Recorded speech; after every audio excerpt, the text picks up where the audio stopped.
देखिए, मुझे बीजेपी की जो लाभ भारती पॉलिसीज हैं वो अंतिम व्यक्ति तक पहुंची हैं। उन चीज़ों ने मुझे कंपेल किया, उन चीज़ों ने मुझे कायल किया कि मैं भाजपा का दामन थामूं। तो कुछ पर्टिकुलर जैसे लोगों तक पहुंचना, देखिए, जैसे पहाड़ी स्टेटस दिया गया या क्या चीज है जो देखिए, मैं बेसिक चीज़ें बताना चाहता हूं कि अंतिम व्यक्ति तक जो है वो सेहत का कार्ड मिला, जिसको लोग हमारे इलाके में मोदी कार्ड कहते हैं। जो एक आदमी के पास पैसा नहीं होता था अपना इलाज करवाने के लिए, आज उसका इलाज 5 लाख रुपए में मुफ्त हो रहा है। आज उसका 5 लाख में मुफ्त इलाज हो रहा है। जिस आदमी के पास घर रहने को नहीं था, जिसका बारिश से छत टपकता था, आज उसके घर पे लेंटर पड़ा है। मेरे इलाके में मैं 10 साल एमएलए रहा हूं। हमारे टाइम में 2 केस मिलते थे, प्रधानमंत्री इंदिरा आवास योजना नाम था स्कीम का, उसमें 2 केस मिलते थे एक पंचायत में। आज एक पंचायत में 200, 250 केस मिल रहे हैं। तो कहीं ना कहीं जो आम व्यक्ति है, एक आम नागरिक है, जो अंतिम व्यक्ति है, उस तक जो पॉलिसीज हैं गवर्नमेंट की वो पहुंच रही हैं। आप देखिए, जल से नल स्कीम जो है, जेजेएम, आप देखिए, सौभाग्य स्कीम है, जिसने कभी देखा नहीं बिजली का बल्ब, उसके घर तक बिजली पहुंची। तो मुझे लगता है कि ये स्कीमें जो गवर्नमेंट ऑफ इंडिया ने चलाई, इसने हर चीज को, स्लोगन की पॉलिटिक्स को पीछे छोड़ के आज उन्होंने पॉजिटिविटी की तरफ आगे बढ़े हैं। दूसरा, जम्मू कश्मीर में जो पीस रिस्टोर हुआ, जो स्टोन पैलेटिंग खत्म हुआ, जो एक आम नागरिक को एक सुरक्षा मिली, टूरिज्म को बूस्ट मिला, लोगों की डेवलपमेंट हो रही है, लोगों के काम हो रहे हैं। आज होटल वाला, शिकारे वाला, टेम्पो वाला, हर आदमी अपना कारोबार चला रहा है और अच्छे से अर्न कर रहा है। हमारी टूरिज्म इंडस्ट्री बूस्ट हुई।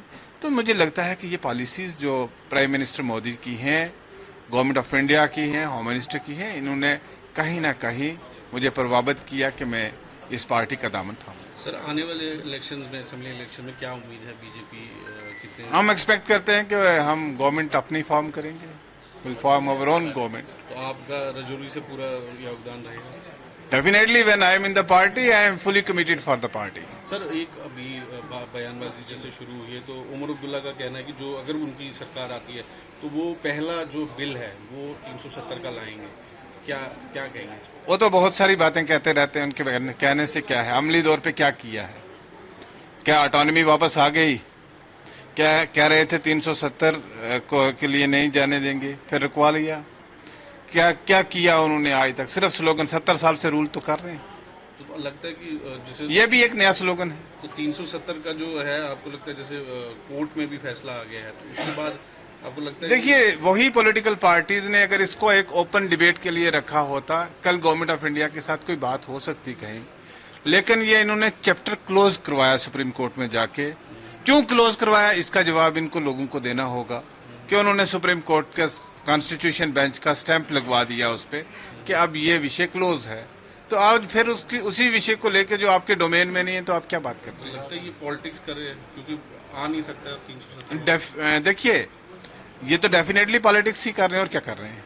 तो एक सर स्टेटहुड की भी बात हो रही है। स्टेटहुड के लिए देखिए, होम मिनिस्टर साहब ने on the floor of the parliament कहा है, और उन्होंने सीक्वेंस बताया था, डिलिमिटेशन, इलेक्शंस और उसके बाद स्टेटहुड रिस्टोरेशन। 2 स्टेप हो गए हैं, तीसरा स्टेप स्टेट का रिस्टोरेशन होना है। एंड वी आर होपफुल के जो कहते हैं वो करते हैं। देश दुनिया की हर खबर सबसे पहले देखने के लिए फॉलो करें Dainik Savera TV, YouTube, Facebook, Instagram, X और व्हाट्सएप चैनल पर।